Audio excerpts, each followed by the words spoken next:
Welcome to my YouTube channel. उम्मीद करती हूँ कि आप सब खैरियत से होंगे और आपकी दुआ से मैं भी बिल्कुल खैरियत से हूँ। तो आज मैं उठी थी सुबह 11 बजे। सबसे पहले तो मैंने अपने लिए और भाई के लिए नाश्ता बनाया, फिर उसे नाश्ता दिया और फिर ख़ुद नाश्ता किया। नाश्ते में मैं सिर्फ़ 1 कप चाय का पीती हूँ, इसके अलावा मैं कोई पराठा वगैरह नहीं खाती। फिर साथ ही मैंने बर्तन धो लिए थे जो गंदे किए थे खुद ही। अम्मी दिन के खाने के लिए अरवी ले आई थी, क्योंकि काफ़ी टाइम हो गया था, 12 हो गए थे और दिन का खाना बनाना था। तो अम्मी बाहर गई थी और साथ अरवी ले आई थी, क्योंकि उन्हें किसी काम से बाहर जाना था। वो बाज़ार चली गई थी, उन्हें कुछ कपड़े लेके आने थे। और यहाँ पे जल्दी जल्दी मैंने सारा कुछ काटा। मैंने कहा क्यों ना आपके साथ भी शेयर करती हूँ कि हम अरवियाँ कैसे बनाते हैं। वैसे कुछ लोग तो अरवियाँ शोरबे वाली बनाते हैं, बट हमारे घर में शोरबे वाली कोई चीज़ पसंद नहीं करते। तो इसलिए मैंने सबसे पहले अरवियाँ काट ली थी और फिर दूसरी तरफ मैंने फ्राई के लिए कढ़ाई में डाल दी थी। साथ साथ मैं वहाँ पे फ्राई कर रही थी और यहाँ मैं मसाला तैयार करती थी। इसके लिए सबसे पहले तो मैंने क्या किया, बारीक प्याज काट लिया और टमाटर काट लिए। फिर सबसे पहले मैंने प्याज को ब्राउन कर लिया था, फिर चॉप किए हुए टमाटर मैंने इसमें ऐड किए थे। फिर 1 चम्मच लाल मिर्च, 1 चम्मच और आधी टीस्पून में इसमें हल्दी ऐड करूँगी और फिर इसकी अच्छे तरीके से बुनाई करूँगी, क्योंकि तो मैं फ्राई कर चुकी थी।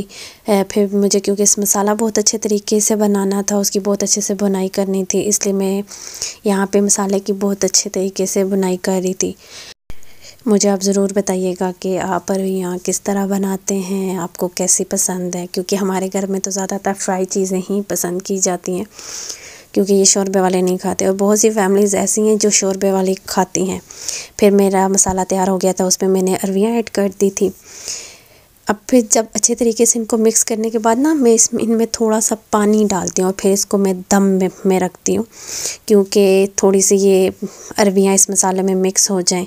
फिर मैं अच्छे तरीके से मिक्स करने के बाद, पानी लगाने के बाद इसको दम दूँगी और फिर मैक्सिमम 3 से 4 मिनट ना इसको दम में रहने दूँगी हल्की आंच पे। और उसके बाद मैं इसको क्या करूँगी, उतार लूँगी। खाना बनाना इतना मुश्किल नहीं होता, लेकिन पाकिस्तानी जो खाने हैं वो ज़्यादा से ज़्यादा कटिंग में टाइम लेते हैं, क्योंकि सबसे ज़्यादा पाकिस्तानी खानों का क्या है ना, कटिंग में टाइम जाता है।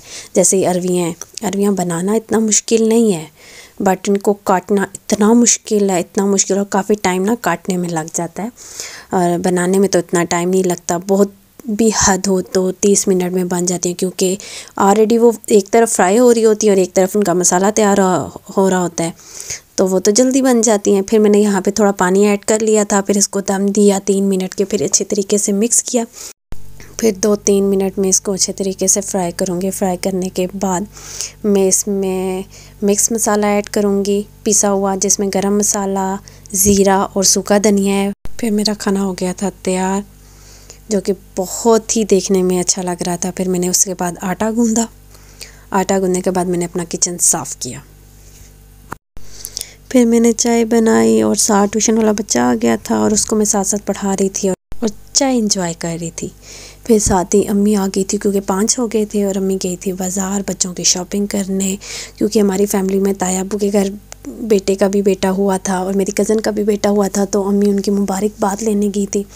और यहाँ पे ये टॉम एंड जेरी वाले कपड़े लाई, छोटे छोटे शूज़ और सॉक्स और ये सारी चीज़ें। मामा कैप लेके आई थी और मुझे दिखा रही थी कि ये मैं 3 ड्रेस किसके लिए लेके आई हूँ। फिर ये वाले ड्रेसेस थे, फिर ये वाली जूते मुझे बहुत अच्छी लगी थी और ये कैप तो बहुत, और फिर ये भी टॉम एंड जेरी वाले कपड़े मामा लेके आई थी और ये दूसरे बच्चे के लिए थे। ये भी हमारे रिलेटिव में एक बच्चा हुआ था उसके लिए। फिर एक ये वाला जोड़ा था जो मेरी कज़न के बेटा हुआ था उसको, और ये मुझे रेड शर्ट और वाइट जीन्स इतनी क्यूट लग रही थी। फिर मैं छत पे चली गई थी, क्योंकि काम लगा हुआ था और मैं देखने गई थी कि आज काम वालों ने कितना काम किया है। एक रूम में उन्होंने पट्टियाँ लगा ली थी और दूसरे रूम में उन्होंने फूल भी लगा लिए थे और कुछ फिलिंग भी कर ली थी। एक रूम तो ये हो गया, इसमें जितने भी बॉक्सेस थे हमने इसमें फूल लगवाए थे मार्बल के, और जो दूसरा रूम था उसमें हमने किसी में फूल लगवाए और किसी में नहीं लगवाए थे। आज का व्लॉग था बस यहीं तक। अगर आपको मेरा व्लॉग अच्छा लगे, लाइक, शेयर एंड कमेंट और सब्सक्राइब करना ना भूलिएगा और ज़्यादा से ज़्यादा शेयर कीजिएगा।